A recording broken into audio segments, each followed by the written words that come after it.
The first warning came as a question mark in a machine's mind. Argus 3, suspended in geosynchronous orbit over the Pacific. Watch the skin of space, the way an old lighthouse watched the sea. Traffic vectors, station attitudes, thermal trails from tugs and tankers, everything followed patterns. Everything had a place. The containers did not. They slouched into the solar system on a decaying arc from beyond the Kuiper Belt. Silent and cold, braking with an efficiency that did not fit any human drive profile. Argus noted their vector, flagged an anomaly, and ran comparisons. No transponders in the human registry, no known beacons from the handful of alien neighbors humanity had met, just mass and momentum, and a surface signature that its sensor fusion marked as unfamiliar composite alloys. Argus relayed the data to Earthline's orbital coordination cluster, as it was designed to do, and waited for human judgment. On the ground, under a high blue sky just brightening into afternoon, Commander Declan Ardon held a cooling cup of coffee and watched the anomaly plot appear in his retinal overlay. He was sitting alone in a glass-fronted office overlooking the ascent pad of Nairobi Spindleport's eastern elevator anchor. Cargo containers slid along mag rails below him, bound for the sky. He took in the numbers in silence, the way a man reads an old familiar language. Mass estimates, velocity, approach angle, atmospheric grazing risk. He frowned when the trajectory intersected the Atlas graveyard. The graveyard was technically designated Atlas Salvage Conglomerate Zone 12, a hollow sphere of orbit stuffed with derelicts, debris, and cannibalized frames. To most nations, it was a junkyard. To Declan's people, it was insurance, kinetic buffers, makeshift raw material, and increasingly a shield. Argus Project Decay Curve, if unassisted. The AI's voice warmed his ear implant. Unassisted decay will result in multipass, atmospheric grazing, and eventual breakup between 10 and 20 years. Commander, however, collision probability with existing Atlas assets is rising. Recommend interception and controlled disposal. Declan tapped the plot open wider, leaned back. The containers would skim along the graveyard's outer shell on their first pass. That meant they were someone else's trash tossed into his front yard. He checked Argus's threat analysis. No weapon signatures, no active power except the faint internal heat of mass. Whoever had sent them had cut the engines and let gravity do the rest. Put it in the priority queue, he said, and mark it for salvage review. There might be something worth picking over before we drop it into the burner. Argus acknowledged. Declan shut off the overlay and took a sip of his coffee. It had gone tepid in the minutes he'd spent evaluating the plots. He didn't know then that the containers were full of children. He only knew that they were a problem drifting toward his skin. Hours later, as the world turned and word of the anomaly began to filter through Earthline's hierarchy, an entirely different mind took interest. Iri Navan sat curled on the floor of her cluttered apartment in Tel Aviv, surrounded by tripods and cables, half a dozen screens forming a ragged semicircle in front of her. She wore compression shorts and a faded t-shirt, hair twisted into a practical knot, eyes moving faster than her fingers as she swiped and tapped. Her channel analytics had been flat for days. Her last deep dive on lunar mining arbitration had done well with the niche crowd, but not with the wide world. She needed something sharp, something outrageous. Her friend in orbital coordination pinged her a private link with a single-line message. Somebody just dumped alien hazmat near Atlas. You didn't hear it from me. She opened the link and skimmed the raw feed. Argus's initial scans, trajectory plots, the code phrase Argus had attached, unknown biohazard content possible. Irie's heartbeat quickened. Hazmat, Atlas, alien. It ticked boxes in her head. Environmental crime, jurisdictional gray zones, all the messy fertile ground she knew how to cultivate. She could see the thumbnail already. An anonymous container streaking toward Earth's scrap halo. The words, "They're using us as a dumpster." She started recording voice notes, pacing as she spoke. Okay, so hook is, we find out someone tried to throw away a giant alien trash bag in our orbital backyard. No identification, no consent. We send a salvage crew because of course we do. And then she paused. Something inside her had learned to hesitate to question the obvious. Because the stories that really moved people weren't about inert metal. they were about whatever lay inside. Her thumbs danced across her interface. Request embed privileges with upcoming salvage ops, Argus anomaly tag, Atlas graveyard jurisdiction. She hesitated a moment, then added Declan Roden's name to the request. He had been the face of a previous crisis, a measured official with tired eyes and a voice people trusted. If he was involved, this might be bigger than scrap. She sent the request and smiled to herself. If they said no, she knew 3 different Skyhands divers who owed her favors. One way or another, she planned to be where whatever this was intersected with human hands. In his office above Nairobi's rising steel, Declan read the embed request and rubbed the bridge of his nose. He remembered Irene, Navon clearly from a smaller disaster 3 years earlier, when a failing satellite had skimmed too close to a Centennial Festival station. She'd embedded herself with his emergency crews and produced a blisteringly honest stream that had both vilified and vindicated his people. She had made them heroes and scapegoats in equal measure, which was to say she had told the truth. He trusted her to make things harder, trusted her not to lie. He tapped approval. Argus route Navens embed through standard clearances and slaughter on the first Skyhand shuttle to the anomaly. Also, give me a projected timeline on intercept. First container will reach Atlas proximal zone in approximately 6 hours. Commander Skyhand's interception window opens in 3 hours. Start spinning up teams. In low Earth orbit, rescue technicians in the Orbital Rescue Group Skyhands received alerts and began going through rehearsed motions. They donned pressure suits, checked tethers, reviewed decompression drills. Some cursed gently under their breath, others hummed songs. None of them, not even the most superstitious, suspected that the cargo they would soon crack open had once breathed warm air under alien skies. By the time the first Skyhand shuttle slipped away from its dock and burned gently outward toward the Atlas graveyard, the sun had slid toward evening over Nairobi. Shadows lengthened across the city. Declan watched the ascent tracks in his overlay.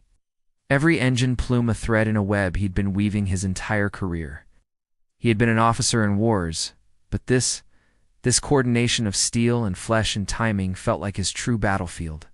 Steering civilization through its own detritus? He had no inkling that someone else, somewhere far beyond his horizon, had looked at his world and seen nothing but a trash can. Far away, where stars burned smaller and sparser, a ship called VDS Casketfall tumbled on a corrected course, its drives cold. Its captain, a heavy-jawed Valk, in a uniform that smelled faintly of old ozone, long since set the disposal protocol and turned away. The containers, long chains of composite shells with embedded life support and thermal regulation, had slid free of the ship's magnetic cradle-like shed skin. They had coasted toward the pale, that its name marked as an unimportant blue world. No significant political alignment, no central authority recognized by the Imperium. Just a juvenile species kicking at its own gravity well. The captain had not thought of the contents of those containers as lives. He had thought of them as liabilities. They were contaminated, the memos had said, not biologically, but cognitively. Their neural engrams held traces of restricted operations, unauthorized exposures, fragmentary glimpses of things that could not be risked. When the order had come to divert the cargo from Imbril Silex and find the nearest low-impact star system with sufficient mass for disposal, the captain had punched in coordinates without a second thought. He had watched the hollow of the blue planet grow fractionally larger, feeling nothing.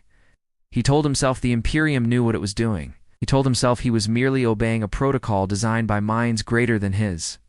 By the time Argus saw the containers, Casketfall was already far away. The first clear visual came when the Skyhand shuttle crested the outer reach of the Atlas graveyard. The graveyard was a drifting cathedral of wreckage. Halls of retired freighters turned slowly, their once proud names scorched. Broken arms of failed stations reached for nothing. Around them a haze of smaller debris glittered like metal dust. Beyond it, stark against the black, floated a string of newcomers. Dark cylinders linked by angle-braced trusses tumbling slowly as if indecisive about how to die. The Skyhand's pilot whistled softly. Those are not ours. The team lead, a compact woman with grease under her fingernails, even in 0G, squinted through her visor and felt a prickle run along her spine. They looked purposeful. No lopsided improvised repairs, no mismatched parts. A clear, sharp design language that said someone somewhere had stamped these out in a factory that had never heard of Atlas. Behind the team lead seat, strapped in with a slightly green expression, Eerie Navon held her recording rig close to her chest and watched via her suit's external cams. The containers loomed, filling her field of view. Hazard glyphs curved along their sides, sharp insectal strokes in a language no human had formerly learned. Her overlay struggled to classify the icons and eventually gave up, rendering them simply as unknown. Her heart beat faster. A threat mystery. "I hands Alpha orbital control," Declan's voice said into the shuttle's cabin. "Maintain vector. You are green to approach. Argus will assist with navigation. Remember, no contact with external surfaces outside of tools. Treated as live biohazard until Hava says otherwise." "Copy," the team lead replied. They were caught on camera. A small cluster of humans in white and silver suits drifting toward a black alien carcass, tether lines snaking behind them. For now, only Argus, Declan, and a handful of controllers watched. Later, billions would see these images through Irie's lenses, replayed until they became myth. The Skyhands team sealed the shuttle's airlock, cycled the vacuum, and pushed off toward the nearest container. It dwarfed them, massy and indifferent. Its hull was smooth and unbroken except for recessed panels and the ominous hazard glyphs. No visible seams or vents. "Argus, I want a high-ray surface scan," the team lead murmured. "Look for weak points, maintenance hatches, anything that looks like an access interface." Argus complied. Lines and grids flickered in her visor, mapping potential cut zones. One rectangle near the container's midpoint glowed faintly. "There," Argus said. "Likely service panel material thinner suggests anchor points at these coordinates." As the technicians clamped magnetic platforms to the hull and deployed compact cutters, Eerie hung back just enough to keep a wide frame. She could feel the story coalescing, an invisible weight at her back. Her channel chat would be frothing right now if this were live. She imagined the comments. "It's a weapon. It's a bomb. It's a coffin. Don't open it." She had no intention of streaming this raw, not yet, but she recorded every second. The cutters bit into the panel. Shimmering gas vented softly like a sigh. Indicators across the Skyhand suits blinked amber, then settled back to green as Havadrin's medical team, watching from a quarantine module, confirmed the lack of immediate toxins. Declan watched their vitals from his command seat, jaw set. A square of hull came free, drifting aside on its tether. Beneath it, dim blue lights winked in the darkness. The team lead swung a lamp into the hole. Rows of shapes stretched into the interior gloom, rectangular pods stacked in racks, each perhaps 2 meters long. Each bore a small, fogged viewport. The nearest viewport gleamed back the harsh white of the lamp. For a heartbeat, it looked blank. Then a small hand pressed against the inside of the transparent panel. The fingers were thin, slightly too long, the skin faintly luminous. They spalled weak as if testing the barrier. The rescuer holding the lamp jolted. A cry caught in her throat. Eerie's breath knocked out of her. Her camera drone, sensing her shock, drifted for a moment before stabilizing. The hand slid down the inside of the viewport, leaving a faint smear of condensation. Behind it, a face swam into focus. Child's face, eyes closed, wires coiling from temples into the pod's walls. The face was not quite human, not quite anything I recognized, but the shape, the small jaw, the soft mouth, tripped a recognition that bypassed xenobiology entirely. "Commander," the team lead whispered, there are people in here. I think they're kids." Declan's hand tightened on the armrest of his chair until his knuckles went white. "Argus, confirm," he said, voice flat. "Biosignature analysis indicates multiple life furs in cryogenic suspension," Argus replied. "Size and morphology consistent with juvenile individuals across several species profiles. Estimated count for this container alone exceeds 200. The number hit the room like a slap. In her shuttle, I felt horror, fight, with a rising heat-flush anger. Someone had dropped this into their sky and not cared what became of it. On the pod's viewport, the child's hand slid down and away, slackening as whatever automatic sedation governed their cycles took hold again. "We're not leaving them here," the Skyhands team lead said, more to herself than to anyone else. Declan heard it anyway. He closed his eyes for a second. He saw fragments, news feeds that would explode at the phrase children in alien containers, politicians sharpening knives, bureaucrats weaving, delaying language. He saw the weight of 12,000 decisions pressing down on him. He opened his eyes and spoke. Skyhands Alpha, secure that panel and begin anchoring procedures. You are authorized to tow that container to Atlas Quarantine 0 under full biohazard containment. I repeat, we are taking it in. There was a collective exhale across the system. Argus adjusted trajectories. Tugs altered course. The machine gears of rescue began to turn. In the darkness behind the pods, a timer ticked down toward thresholds no human had programmed. The first container took almost 4 hours to move. The Skyhand shuttle's engines strained as they nudged it gently toward a designated slot in the Atlas graveyard, where a ring of modular quarantine platforms waited like petals of a steel flower. Robotic arms extended, clamped on, and pulled the container into a cradle. Inside Earthline's crisis coordination room, the air felt thick. Declan stood at the central table, flakes of projected data swirling above the holographic surface. Around him, representatives from health, security, ethics, and external affairs all talked at once. Unknown biological contamination, a health officer insisted. We cannot simply start opening these pods. That cargo is labeled as hazard by a civilization that clearly knows more than we do. They dropped it in our orbit. The external affairs representative snapped. Without notice, without permission, that is an act in itself, and those labels might just be legal theater, or cover for something worse, muttered the security delegate. Director Matteo Ulrich, gay-haired and precise, sat at the head of the table, fingers steepled under his chin. His eyes moved between Declan and the data. We have incomplete information, he said. We have potential threat vectors we cannot quantify, and we have, according to Argus, between 9,000 and 15,000 living juveniles in a deteriorating environment. He paused. Our first duty is to our own population, but our chosen identity as a species will be written by what we do here. Declan listened, jaw set. He thought of the small hand sliding down the viewport. Havaz's preliminary scans show no active pathogens in the atmospheres of the pods she sampled. He said the hazard markings could indicate anything. Improperly registered experiments, illegal cloning, the alien's own tabus. We can keep wringing our hands. Or we can start pulling them out one batch at a time, under maximum quarantine, and try to keep them alive. Matteo's gaze sharpened. You are aware, Commander, that if we proceed and an unknown agent gets loose, the political cost may be the least of our worries. I am, Director, Declan replied.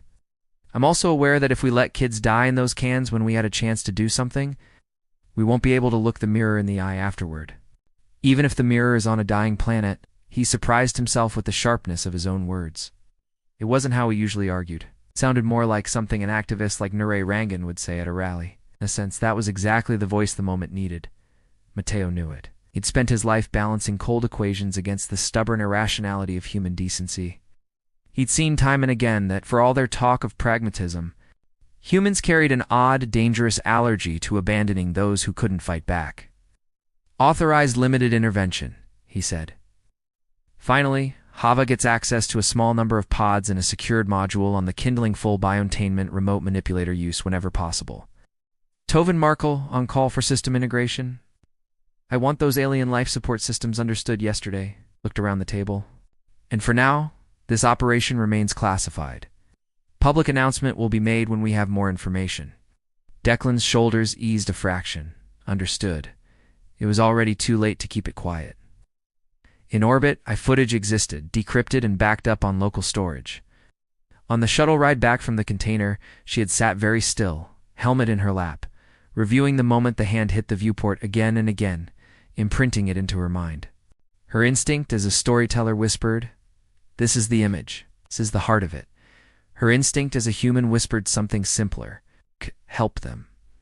When they docked with the kindling's broad white flank, Havadrian was waiting. Hava was tall and hollow-eyed, her hair scraped back into a severe knot, her medical badges flashing a soft blue in the station's light. She looked over the Skyhands team, scanning for breaches or tremors, then focused on Eerie. You got what you came for? She asked, one eyebrow arched. Yes, Eerie said, then added, not enough. I won't stop you working, I promise, but people deserve to see this. Ah! Mouth tightened. I'm more concerned with whether the people in those pods get to see anything else ever, she said. But you can film. But if you get in my way, I'll sedate you and call it a precaution, Yuri believed her. The quarantine module aboard the Kindling had been hastily expanded. Transparent walls separated inner clean zones from monitoring corridors. Robotic arms sprouted from ceiling tracks like the limbs of careful insects. The first pod to be moved inside belonged to the child whose hand they had seen. Pava stood at a console, gloved hands resting lightly on controls as the pod settled into a cradle. Monitors flared to life. Translating alien readings into approximations human medics could read, at rate slow but present. One of Hava's assistants murmured, respiration artificially suppressed. Core temperature low, but within cryonorms. Neural activity? Hava asked. Patterned, not typical sleep architecture. It's like they're idling. Hava thought of engines on standby. Let's wake her, she said. Eerie watched through the glass, her camera drone perched above her shoulder. The pod systems responded to Hava's probes with a disconcerting smoothness. Alien glyphs flickered and rearranged themselves as they sensed a foreign operator, then grudgingly handed over manual override fields. Behind Hava, a new figure entered the module's outer ring. To Markle, hair disheveled from having clearly been dragged from his bunk in a hurry. He carried a tablet stuffed with hastily decoded alien interface fragments. I've got partial translations, he said without preamble. These symbols here and here are repeated on outer hall markings. Closest match to anything I can parse is hazardous bioasset and containment integrity. Hava's jaw flexed. Comforting, and these, Tovin went on, pointing at a cluster near the pod's head, are timers, multiple layered. They're counting down in cycles I don't entirely understand. Best guess, maintenance intervals, maybe sedation renewal. Anything that looks like a kill switch, Hava asked? Not obvious in this unit, but I'd bet my station rations there's a container-wide cascade protocol somewhere in the chain. That's a conversation for later, Hava said. Right now I have one patient and a series of ticking clocks. She tapped a control. Within the pod, micro-threads of light crawled along embedded channels. The child's chest rose fractionally, then more. Her fingers twitched. The pod's lid unkneeled with a hiss. Cool air flowed into the module, instantly swept into filters. Monitors updated in a blur. The child's eyes fluttered. They were large, more reflective than human, with irises that seemed to catch the ceiling lights and break them into a faint halo. For a moment they stared at nothing, at brightness, at unfamiliar shapes. Then they locked on Hava, standing in front of the transparent barrier. The child's pupils widened. She made a soft, questioning sound. Hava, who had spent years preparing herself to meet alien anatomies with calm objectivity, felt something twist unprofessionally in her chest. This was not a data point. This was a person. She spoke slowly, knowing there was almost no chance the child understood her words, but hoping some reassurance carried in her voice. You're safe, she said. We've got you. The girl's gaze darted around. Tubes pulled at her limbs as she shifted. Then she sagged, overwhelmed by fatigue and whatever sedative still chugged through her system. Ave's team moved in with practice speed, stabilizing her, adjusting oxygen levels, running gentle scans. Eerie found her hands had tightened on the camera rig, knuckles white. She forced them to loosen. She had to keep recording. She had to show this. The child's eyes, the fragility, the care. The footage would speak more loudly than any monologue she could write. As Hava worked, Declan watched the metrics from the command center and knew this was only the first. Argus updated its counts as additional containers were intercepted and tractor locked. Each was a grim parade of pods. Some contained beings similar to the first girl, clearly Aruvi. Others held small, elongated silhouettes unlike anything human doctors had ever treated. Some pods heartbreakingly held normal human children, freckles, hair, the subtle sag of a belly. Current best estimate, Argus reported into the coordination room. Total pods across all containers between 11 and 13,000. Vital signs present in approximately 90%. Declan heard the number and felt something inside him tilt. He knew humanity's history well enough to understand that a species measured itself not by the atrocities it committed. Every intelligent thing committed atrocities given time and power. but by how it responded when it stumbled across someone else's. He turned toward the wall where a muted global news feed played endless loops of weather and politics. They didn't know yet. They would begin triage prioritization, he said to Argus. Oldest containers first pods with borderline life support readings at the top. Route that to Hava and Tovin. Argus complied. What? The rescue of the first child went well. The rescue of the next dozen went less well. Their bodies had endured variances in cryocycles, microleaks, and the indifferent calculations of alien logistics. Some simply never woke. Hava's team worked beyond exhaustion, patching whatever they could, fighting unfamiliar physiology and failing technology. Each loss cut deeper, because each success made it clear these were not abstractions. Erie's footage captured Hava in those moments too.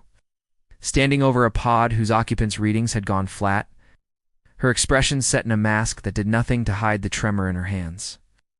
Viewers would later watch that and see not just heroism, but the cost of it. As the more pods they opened, the more patterns Hava and Tovin began to see. Many of the children, regardless of species, bore the same small implants at the base of the skull, threaded into neural tissue with exquisite care. Their brainwave signatures, even in sleep, showed anomalies, duplicate rhythms, ghost patterns that didn't match their expected developmental stage. When Hava ran comparative scans, she saw faint scars and overwritten traces. It was as if someone had dipped a brush into their memories, painting over some, leaving others. These aren't just victims of transport neglect, she said to her voice low. Somebody did things to them before they were loaded and not in a hurry. Switched on and off pieces of who they are, Tovin said, like rewiring black boxes. Black boxes for what? Erie asked from the corner of the room, where she'd been quietly present so long that everyone had stopped censoring themselves around her. Hava looked at her. For something someone wanted to forget, she said. On Earth, outside insulated conference rooms and clean rooms, the first rumors began to leak. A salvage tech, shaken by what he'd seen in the quarantine module, messaged a cousin. A nurse posted an anonymous thread about alien kids in orbit. A fragment of Erie's early footage, just 3 seconds of a small pale hand on a viewport, escaped into the wild. Within hours, the image had been remixed, captioned, and bounced around the planet. On streets and in subways, on mountain villages connected by solar-powered coms and undersea habitats and orbital lounges, humans saw that hand and felt the same jolt. Narray Rangan, standing on a makeshift stage in a crowded plaza in Mumbai, saw it on a supporter's tablet and understood in a flash that whatever campaign she'd been running about asteroid workers' rights had just been eclipsed by something bigger. She held the tablet up to the crowd. She said, "This is what they found in our sky." The plaza murmured, then roared. Nuri did not yet know how many children there were, what had been done to them, or who had sent them. She knew only that in that moment, across countless networks, a collective sense of outrage and protectiveness flickered to life. Governments felt it like a wind shift. Within Earthline, director Matteo Ulrich read the first unauthorized posts about space kids and swore quietly. His carefully constructed timeline for managed disclosure had been shattered by the messy reality of human mouths and fingers. He called Declan. "We're losing control of the narrative," he said. "We never had it," Declan answered. "We just had a head start. Now we have to make sure the narrative is true." "What if the truth is that we brought a plague home?" Matteo asked. Declan thought of Hava's scans, Tovin's analysis, the lack of clear pathogenic vectors. "The evidence so far says the only infection we brought home is someone else's cruelty," he said. "With respect, sir, if we try to bury that, we become complicit in it." Matteo stared at his own reflection in the dark screen of his desk for a long moment after the call ended. He thought of his grandchildren. He thought of humanity's precarious position on the galactic stage, neither entirely primitive nor truly integrated. A young species crouched between the legs of giants, still choosing its alliances. He sighed and started drafting a public address. By the time he stepped in front of the cameras, in the Earthline press chamber, the rumor had grown teeth. People had already imagined 1,000 worst-case scenarios. In that sense, the truth, for once, was both worse and better than speculation. 7 hours ago, he began, after identifying himself, elements of our orbital rescue services intercepted alien origin cargo near the Atlas salvage field. We have determined that these containers hold a large number of children from multiple species. These children are alive. They are under our protection." The words protection and children hit like two notes on a cavity. Around the world, people leaned closer. On the kindling and harbor lights control pods and sky stations, crew and techs paused to listen. Mateo outlined in careful language the unknowns, the potential risks, the refusal of whoever had jettisoned the cargo to identify themselves. Then he said clearly, "We will not abandon these children. We will act with caution, but we will act with compassion. We invite any civilization who believes themselves responsible for them too. Come forward and explain how they justified putting them into cold boxes and throwing them into the dark." It was a provocation as much as an invitation. In some offices far away, it was heard as such. On a small listening outpost in the ore cloud called Cindereer Station, a duty officer watched a series of spikes appear in their intercepted beam analysis. "Got something, sir?" she said to her superior. "Burst from what looks like Valk space. High priority, multiple hops, keywords." She squinted at the auto decoder. Containment, contamination, umbel neutralization, and something about lost cargo. Her superior tilted his head. "Tag it, encrypt it, and send it down the pipe," he said. "This smells like it belongs to the kids." On the kindling. As more pods were loaded and more small faces seen, one in particular drew attention. Her pod had been flagged by Tovin's algorithms as high risk, life support margins thin, countdown timers nearly at 0. She was human, according to Argus' preliminary bioscan, with vitals flickering uncertainly. "Bring that one in next," Hava ordered. The child emerged into the quarantine module's light, gasping, fingers clawing weakly at the air. Her hair clung in damp strands to her forehead. She was perhaps 10, maybe 11. She thrashed as the pod opened, disoriented and panicking. Hava had to use the outer restraint field to prevent her from tearing lines out of her own arms. "Easy," Hava said, voice steady. "You're okay. You're not where you were. You're safe." The girl's eyes focused. "Wild," she spoke, not in the crisp consonants of Earth's languages, but in a lilting, fractured dialect from a frontier outpost barely in the human consortia. The kindling's translation, sweet, already humming with Aravi and other samples, struggled. After a few seconds, it started spitting out soft approximations. "Schoolyard," the girl was saying. "They said we were chosen, that it would be fun. There were lights, then cold." Her voice broke. She looked past Hava through the glass and saw Eerie, who had involuntarily stepped closer. Something in the reporter's face, familiarity of species perhaps, clicked. "Where am I?" the girl asked, the translation smoothing the panic into shivers of sound. "Is this another trick?" "You're on a human ship," Eerie said, surprising herself. Hava glanced at her, but said nothing. "My name is Eerie. You're not alone." The girl's shoulders shook. Tears floated in globules away from her cheekbones, caught and wicked away by the field. Her name, they learned slowly, was Lena Corvo. She had been taken from a mining habitat school, promised a test for special opportunities. She remembered a shuttle, a sterile facility, voices speaking in a human language twisted by foreign mouths, then in harsher tongues she did not know. She remembered rows of other children, wires, fear. And then as she tried to remember more, the memory itself seemed to skitter sideways like a frightened animal avoiding a trap in her own mind. Alina Vost, watching the session from Earth via secure feed, leaned closer. "There's something blocking her from going further," she said into the conference link. "It's not just trauma, it's structured. Someone's put fences in her memories." Archivist Ferevi, their RV counterpart, nodded slowly. Their tendrils shifted in a pattern that in their culture signified deep unease. "We have felt this before," they said softly. The pieces began to fall together. Solari Dross's message arrived, like a stone dropped into a pond already full of ripples. It came in on a narrow band frequency, encrypted with a key that matched fragments found in the alien code Tovin had been unpacking. "I am Solari Drossin," the message said in awkwardly synthesized trade cant. "Former logistics analyst for Helios Axis under Val contract. I know what is in your orbit. I can explain why they were disposed of. You have something I cannot carry alone. I seek sanctuary in exchange for testimony." Mateo played the message 3 times, listening to the strained urgency in the alien's voice. He convened Declan, Hava, Tovin, Alina, and a handful of advisors. "If this is a trap," one security officer said, "inviting them to meet us at a humanitarian hub is insanity." "If it's genuine," Alina countered, "and we ignore it, we'll be stumbling around in the dark while an empire makes decisions about us. We need every scrap of context we can get."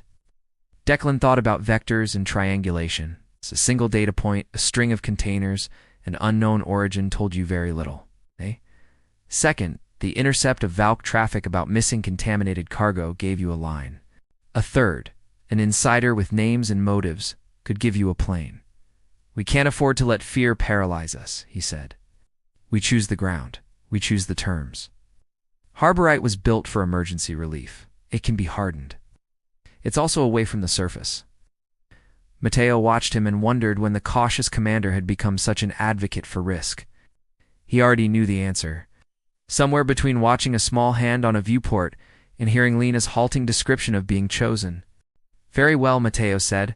"We invite Solari to Harborite. We relocate a portion of the children there as much for space as for symbolism. And we tighten defensive protocols around the station."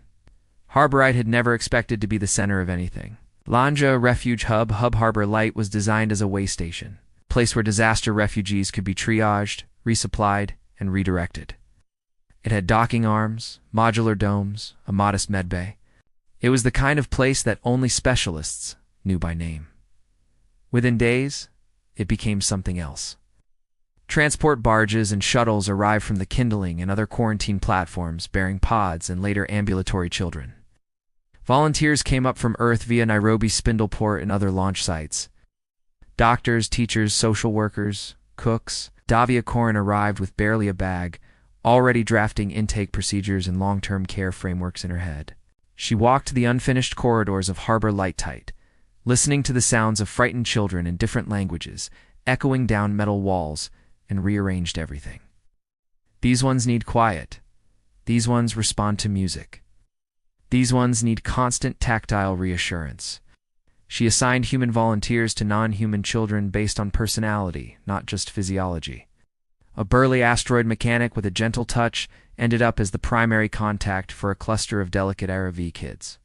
A retired teacher with a loud laugh was paired with silent, white-eyed hybrids who only relaxed when someone's presence filled the space with confident warmth. Neray's activist network turned their outrage into logistics.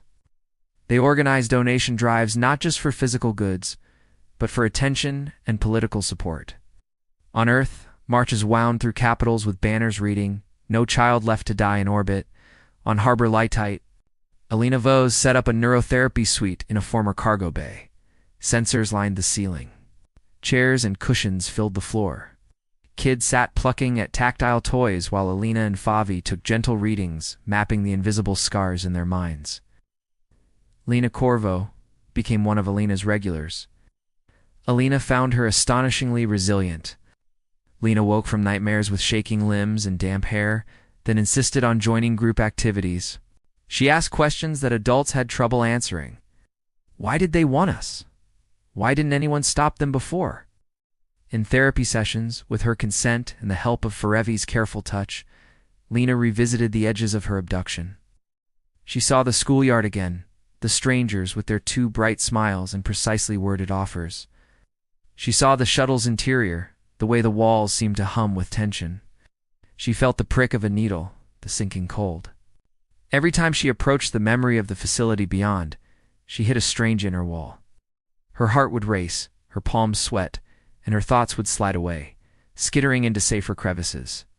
"It's like there's fog in my head," Lena said one afternoon, sitting cross-legged on a cushion, fingers knotting a piece of string.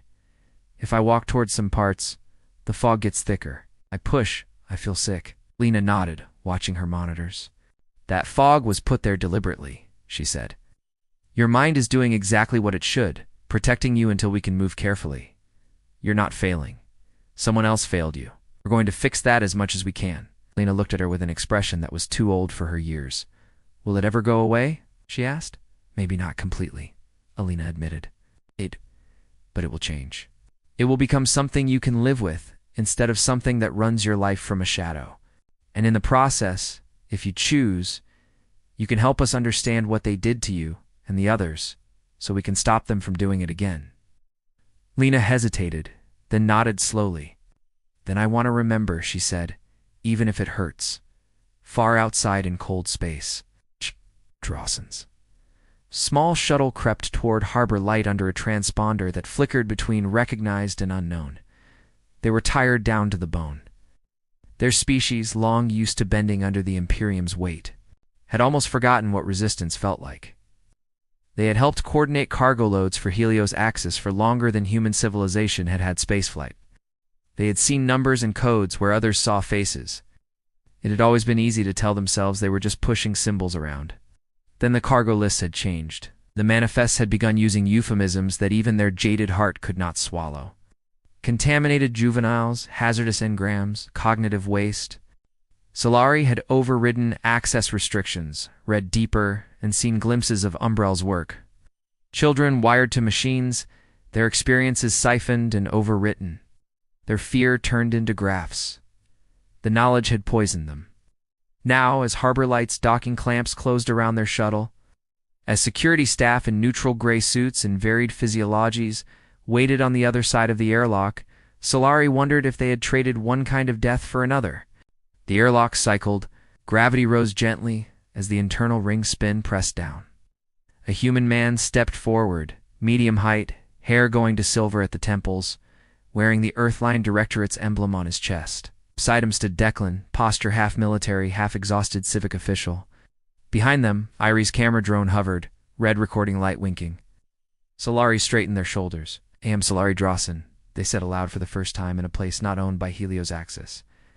"I have come to tell you why someone thought 12,000 children belonged in a disposal chute." The words hung in the air heavy. Teo extended a hand, hesitated, then converted it into a more specie-seen, neutral gesture of welcome. "We're listening," he said. They took Solari to a secure conference room with transparent walls overlooking one of Harbor Light's played domes.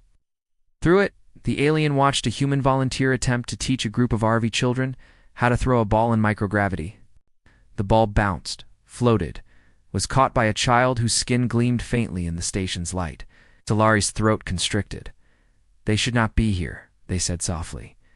"They should never have been anywhere near what was done to them." Alina agreed from a corner. Solari began to talk. They explained the Vok Imperium's obsession with control, of populations, narratives, even memories. They described the black projects that Helios Axis had serviced in exchange for lucrative contracts. Programs in which abducted children from subordinate species in unaligned worlds were used as living recorders. "You call them black boxes," they said, gesturing vaguely at Irie, who had used that phrase in one of her speculative streams. "To the Imperium, they are black mirrors. They hold up truth to those who would rather not see, so they must be clouded." Umbra Silix was one of several facilities where this clouding took place. Solari described sterile halls, procedural logs that spoke of neural overwrite cycles, failure rates, and waste disposal. They spoke of shipments diverted, of internal politics that had delayed one particular shipment, the one that ended up drifting toward Earth. When that cargo was designated contaminated, Solari said it did not mean diseased.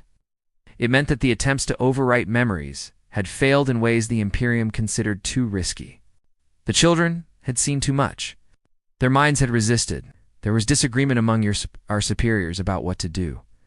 They looked down at their hands. In the end, someone made a simple decision. Put them in sealed containers. Find a world that does not matter politically. Dump them into its gravity well. And let time and entropy finish the work. Cheaper than building new eraser suites. Denser than space. Less formal than liquidation. And that world was ours, Declan said quietly. Your system fit the criteria, Solari replied. Peripheral, emerging, unaligned. A place where no one important would look closely if anything seeped. Silence spread through the room. Tu's mind ticked through implications. If the contamination is knowledge, he said slowly, then the hazard markings on those containers are warnings not about disease, but about truth. Precisely, Solari said. Truth can spread. It can infect. it can change loyalties. The Imperium is more afraid of loose truth than of any plague. Mateo's stomach turned. He had spent his life dealing with truths that people found inconvenient. But this was weaponized forgetting. Lena's monitors back on Earth hummed softly with the weight of it. She saw for a moment the children's hidden scars, not just as injuries, but as stolen testimonies. If we can restore those memories, she said, we're not just helping them heal. We're producing evidence of crimes on a scale most of our species has never had to understand, and painting a very large target on yourselves. Solari said, the Imperium will not tolerate loose ends. News of Solari's revelations did not stay in that room long. Eerie worked with Mateo and Pelun, the Terthus envoy, who had arrived with dignified curiosity to construct a narrative that could be broadcast without exposing operational details. She stripped out coordinates, tactical specifics, and anything that could make vulnerable individuals identifiable. What she left was brutal enough. Exposed, she assembled, threaded together 3 strands. The image of the pods in orbit, the testimonies of children like Lena who consented to speak on record, and the cold procedural language of Umbriel Selex's logs.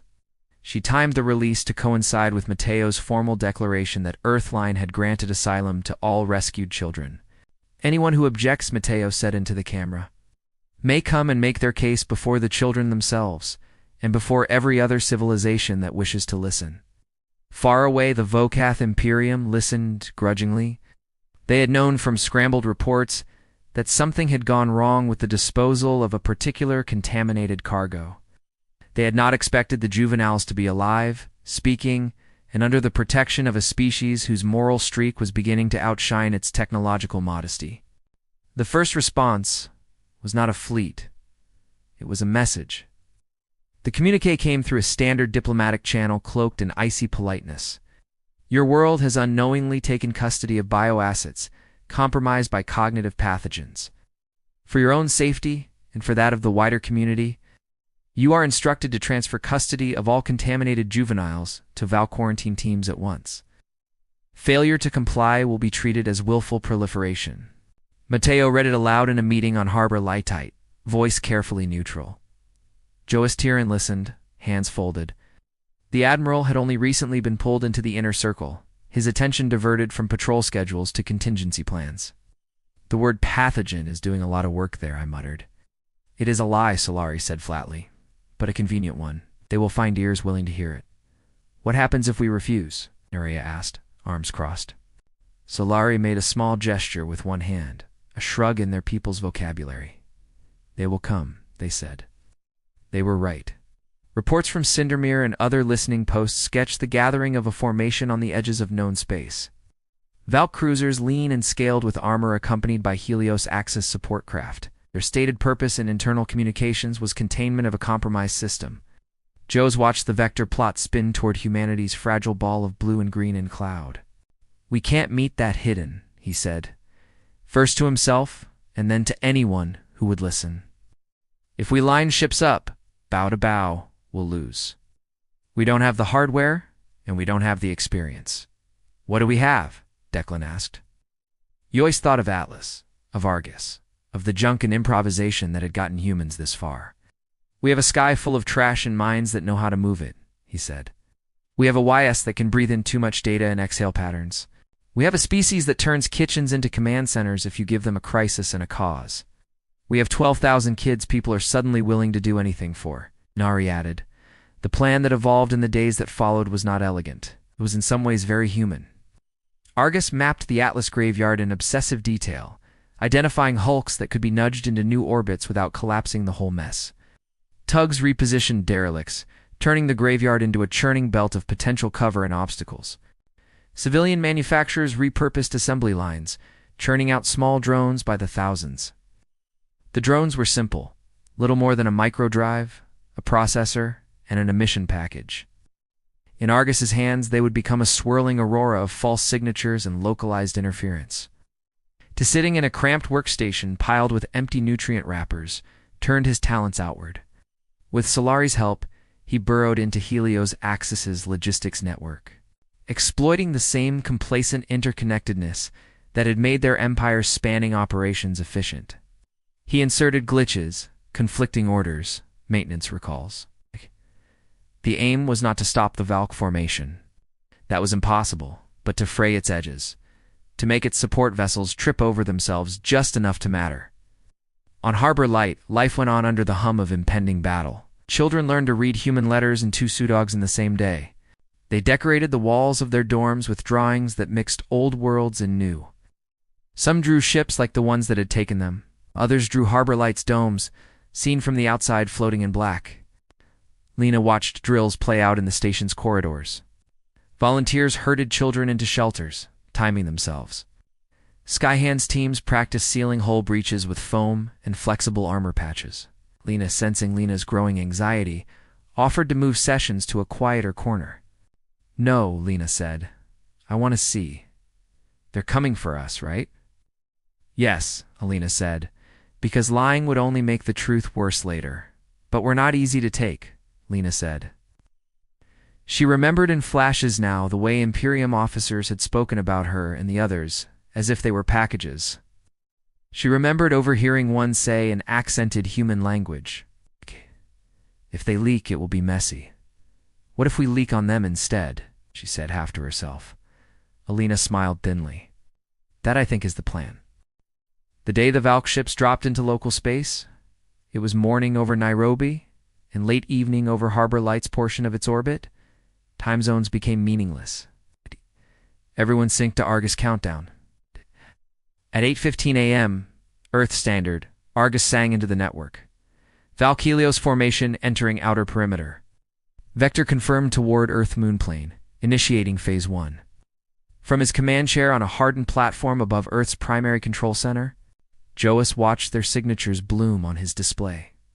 Gravitational anomalies, radiation spikes, drive plumes, bigger than us, one junior officer whispered. A useless observation, but an honest one. "They're not hungrier," Yos replied. "Remember that. In Harbor Light's central dome, children were hustled into shelters." Lena found herself pressed between an Aerovie girl with luminous skin and a human boy who still flinched at loud noises. "Is this like when they took you?" The boy asked Lena, eyes wide. "No," Lena said firmly. "This time we have people." He nodded, fist curled tight around a small toy someone had given him. Up in space, the Valk formation approached cautiously at first, long-range sensors sniffing at the Atlas graveyard. They saw the hulks, the debris, the swirling noise of micro-drones Argus had already begun to release. Within their ships, commanders frowned at the cluttered tactical plots. "This system is disorderly," one remarked. "This system is improvisational," another corrected. On Earthline's side, Argus poured its awareness into the melee. It assigned drones to emit signatures, mimicking larger ships, flickering them in and out of existence at the edge of detection. It sent others to shadow Valkith vessels at a distance, mapping how their sensor suites reacted, learning and adjusting. Within the graveyard, tugs pushed and nudged hulks into final positions. It was like setting up a field of bowling pins and then watching as someone tried to run through without knocking any over. "Phase 2, Yoy said, as the first Valk destroyer nosed into the graveyard's outskirts. "Harborite lockdown, Atlas drift pattern gamma." Declan watched Harbor Light's icon change color on his display, indicating sealed bulkheads, activated internal shields, and redirected power. He imagined the people inside, Hava and her medbay, Alina monitoring neural feeds. Davia, calming frightened children, i.e. talking quietly to her camera, narrating history. He felt absurdly like a father buckling a reckless child into a car seat before a dangerous drive.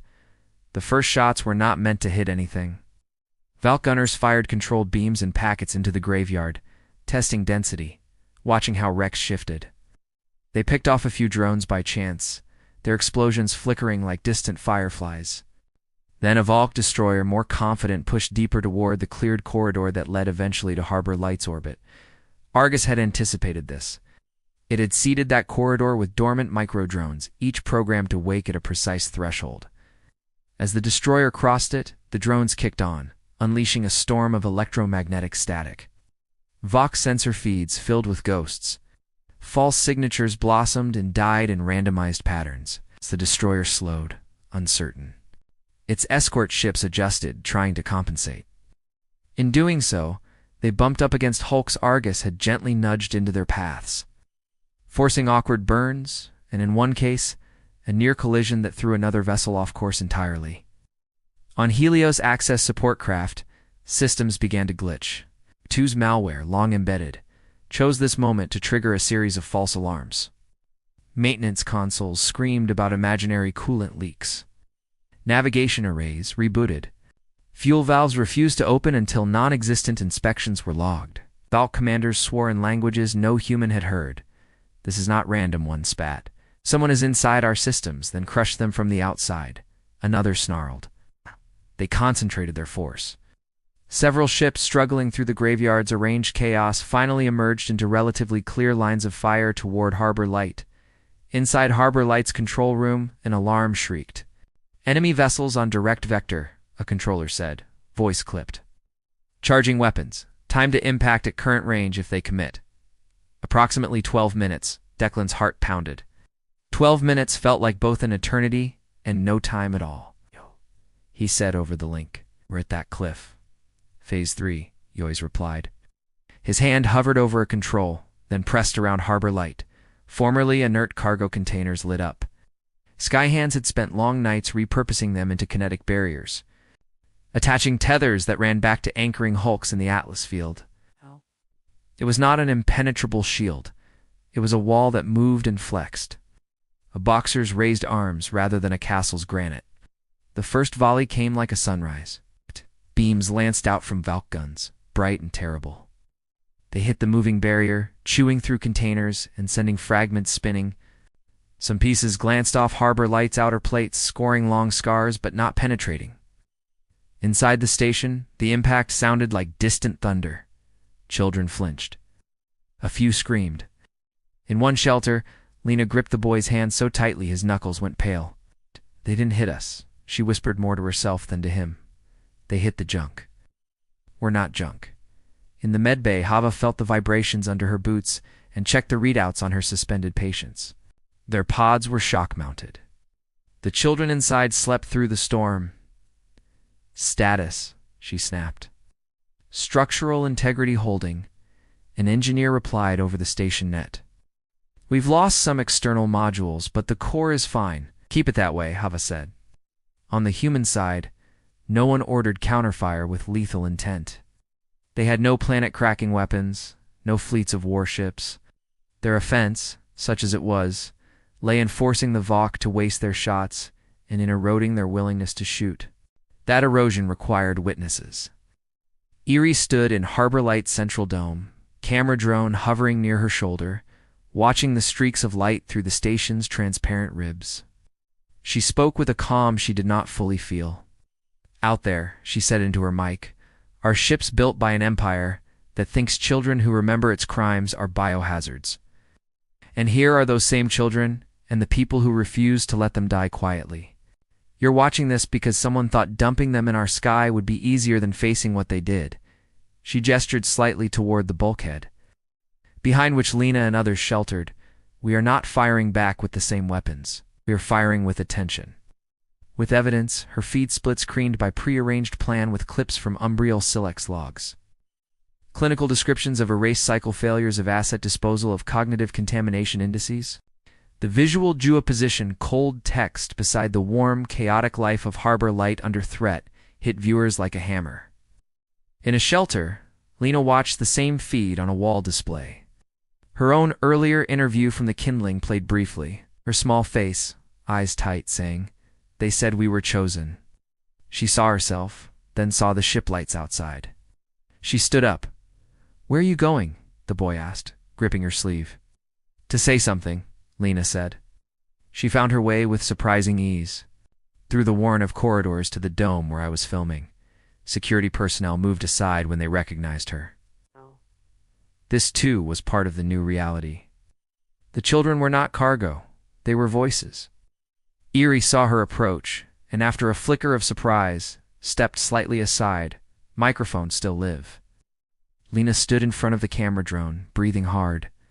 She did not have a speech prepared. She had only a burning knot in her chest, and the image of ships outside trying to burn the place that had caught her when no one else had. "You're watching this?" she said without greeting. "So you're probably not on those ships. Maybe someone who is can see it. Maybe it gets through." She tilted her head as if speaking to an invisible audience just beyond the dome. "You came and took us from our homes," she said. "You put us in places that hurt. You tried to make us forget things even you didn't want to remember. And when that didn't work, you put us in boxes and threw us away." Her voice shook, but she didn't stop. "You call us contaminated? You say we're dangerous because of what we remember? Maybe we are. Maybe the truth is a disease for people who do what you do. I hope it spreads." She glanced sideways at Iray. "You thought our world was small and unimportant," she went on. "You thought no one here would open those boxes. You were wrong." Outside on Valkath bridges, officers who had never seen a human child except as an abstract statistic saw Lena's face in overlays hacked into their feeds by sympathetic factions or leaky information flows. Some looked away, others frowned. Few felt the first prickles of doubt they had ever allowed themselves. The vault commander of the lead cruiser narrowed his eyes. "Cut that transmission," he ordered. "We can suppress it locally," his comms officer said. "But it is echoing out through Thews and other relays. The containment is already compromised." He bared his teeth in a grimace that would have looked like a smile to a human. "Then we end this tangibly," he said. "Target their hub. Disrupt their spine. If we cannot erase their words, we can destroy the symbol that gives them weight." Sensor data flickered, trajectories recalculated, main batteries aligning on Harbor Light. Argus reported into Yos's ear. Projected fire pattern concentrated. Time to high-energy discharge. Approximately 3 minutes. Yos's pulse hammered. Ah! They had known this moment would come. They had one card left to play that might prevent Harbor Light from being gutted. "Declan," he said, "tell your people to brace. Phase 4 Atlas swing." Across the graveyard, tethers went taut. For days, Skyhands teams and tugs had quietly attached cables to selected hulks, threading them through pulleys anchored to distant masses. The arrangement had looked like so much spider silk in the void. Now, at Argus's signal, compact thrusters fired on cue. The hulks moved. They swung out of their previous lazy drifts into new arcs, intersecting the lines of fire Argus projected from Vox. It was not perfect. Space was too big, light too fast. But it was enough to force the Imperium gunners into split-second recalibrations. Some of their shots burned through smaller hulks and continued attenuated toward Harbor Light. Others splashed entirely against derelict armor, sending fountains of molten metal spinning. One beam, dead on target, met a massive freighter carcass that had once hauled ice from the outer moons. The beam dug in, flared, and blew the freighter apart. Fragments slammed into companion hulks, setting off a cascade. For a sickening heartbeat, Yois thought they had miscalculated disastrously, and that the debris would carve straight through Harbor Light. Argus intervened, micro-adjusting thrusters on the hulk still under its control, yawing them just enough to redirect the worst of the shrapnel. Pieces still rained toward the station, but at glancing angles. Alarms howled. Automatic shutters slammed over some of Harbor Light's ribs, turning transparent views to opaque safety. Inside, lights flickered. People ducked reflexively as the structure shuttered. A section of outer habitation ring decompressed, its alarms merging with the general cacophony. "We've lost Saring external habitat," a voice shouted in Harbor Light's control room. "Any casualties?" Declan demanded. "None. We evacuated that section earlier," he exhaled. "Hold," he said. "Just hold." Outside, Valk ships rocked under the backwash of their own mistimed fury. One cruiser took a chunk of Atlas shrapnel square across its sensor cluster, sending its main array dark. Another found its coolant systems overtaxed by the sustained firing. Safeties tripped, forcing a pause. In that pause, a new set of signatures entered the field. Tirtha's patrol craft, sleek and angular, slid into flanking positions. They held weapons cold, but their mere presence introduced a new variable. From Harborite Envoy, Paloon's voice cut across shared channels. "Imperium vessels," Paloon said, each word crisp. "You are recorded firing on a recognized humanitarian hub whose occupants include children abducted under your authority and sold into illegal programs. You are recorded refusing offers to address these charges in open tribunal. If you continue, you will not only be wrong, you will be alone." It was not entirely true. The Imperium would always have some allies, some vassals too afraid or invested to break away. But in that moment, with their ships already bleeding efficiency, with their narrative controls slipping, the mental arithmetic changed. On one, Valkyr murmured to his commander, "If we press this and fail, the cost at court will be intolerable. We have already shown too much." The commander's eyes narrowed.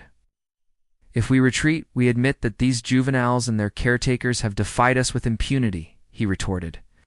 "If we die here, there will be no one left to insist we were right," the officer replied quietly.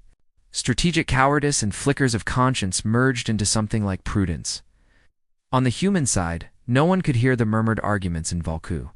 They saw only data, formation shifts, power output drops, vector adjustments. Argus faster than any flesh extrapolated. Alkelios formation reducing thrust toward inner system, it reported. Orientation adjusting away from primary conflict zone. Probability of organized withdrawal rising. Joe has kept his voice level. "Do not pursue," he ordered. "Shadow, at distance. Keep drones on them. Make sure the whole galaxy sees them leaving." Arbor Light's internal alarms gradually fell silent one by one. Emergency lights dimmed back to normal levels. In shelters, children unclenched their fists and opened their eyes, realizing that the thunder had stopped. Lena sat down abruptly, legs giving out. "They're going away," the boy whispered. "For now," Lena said. She felt simultaneously 6 years old and 100. Tears stung her eyes, not of fear this time, but of a complex, messy relief. Hava finished patching a minor hull breach in the med bay with quick-setting foam and looked at the rows of sleeping children. "You get to wake up in a world that said no," she murmured. On Earth, screens bloomed with images of Valk ships swinging around, their drives flaring as they accelerated away from the graveyard. Erie's broadcast ran replays of Lena's speech, of the barrier of junk swinging into place, of Paloon's ultimatum. Narangin, standing amid a crowd outside Earthline headquarters, watched the retreat and felt something unclench in her chest.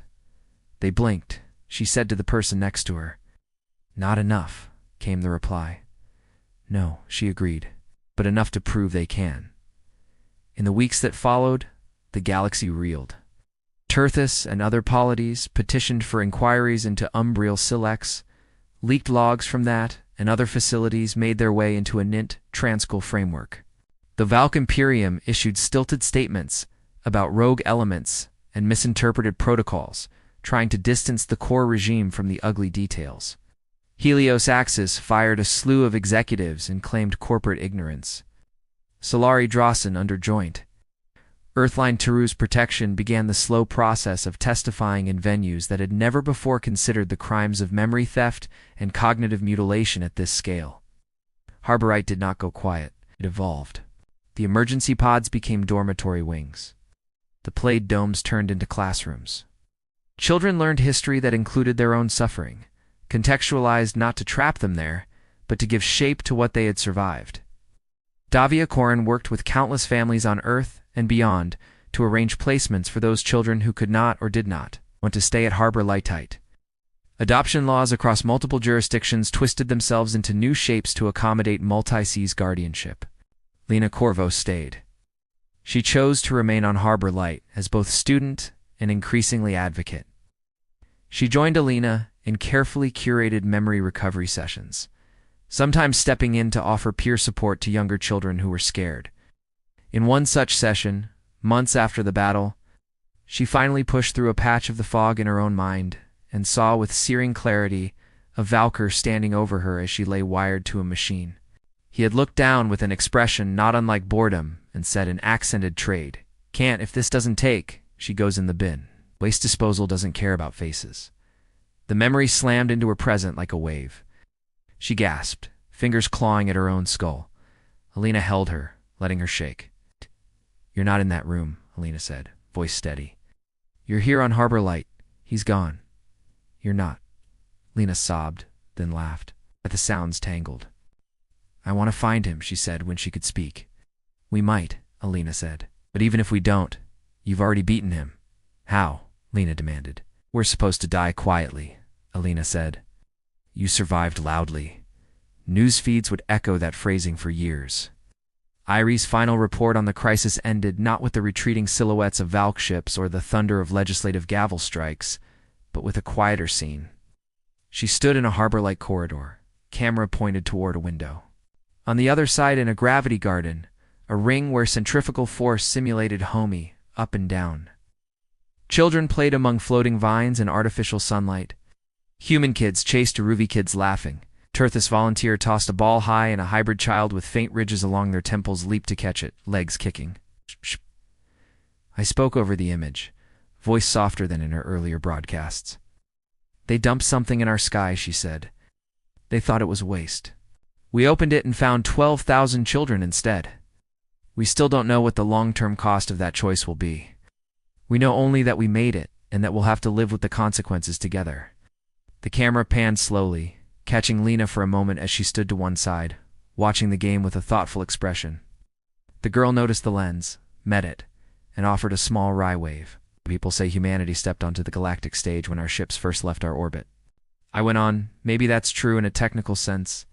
But if you ask me, we really arrived when we took someone else's hidden crime, cracked it open, and said, these are our children now too. The feed cut to black, as in monitors and data pads across worlds. The story lingered far away in places where Umbriel Silix's shadow still fell. Others who had been used as recording devices in the Imperium service heard whispers of Harbor Lightite and its children. Some began to hope where before they had only resolved to endure. On Earth, in a small cafe in Nairobi, Declan Rodan sat alone at a corner table nursing a cup of coffee that had gone cold again. He watched Ari's report on his handheld and listened to his own face being woven into a myth he had never meant to inhabit. He remembered the first plot from Argus, the containers drifting in, just another problem. He remembered the moment the hand hit the viewport. He thought of how close, in the cold calculus of fear and pragmatism, they had come to doing nothing. I don't know if we're ready for what we started, he murmured. He also knew in a bone-deep way that they had had no real choice, not if they wanted to be the people they claimed to be. Outside the window, the elevator ribbon to Nairobi Spindleport glinted in the sun, a steel thread connecting ground to skin. Long at cargo and people moved up and down. Among them would always now be some trace of the children they had pulled out of the dark. Somewhere beyond the Valk, Imperium smoldered over its failed containment. Solari's documents hinted at other facilities, other disposals not yet exposed. The conflict was not over. It might in some ways never be over in his lifetime, but the shape of the future had changed. When someone used the word contaminated now, more and more people heard not disease but truth. And on a station, hanging between Earth and the stars, a girl who had once been slated for the bin walked barefoot through a gravity garden, thinking about memory and justice and the strange, stubborn species that had opened her coffin and refused to lock it again. If you've made it this far, thank you for following this incredible journey of courage, compassion, and the power of truth.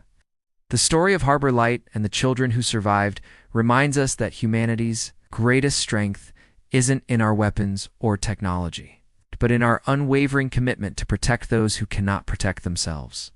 What happened at Harbor Light changed the galaxy forever.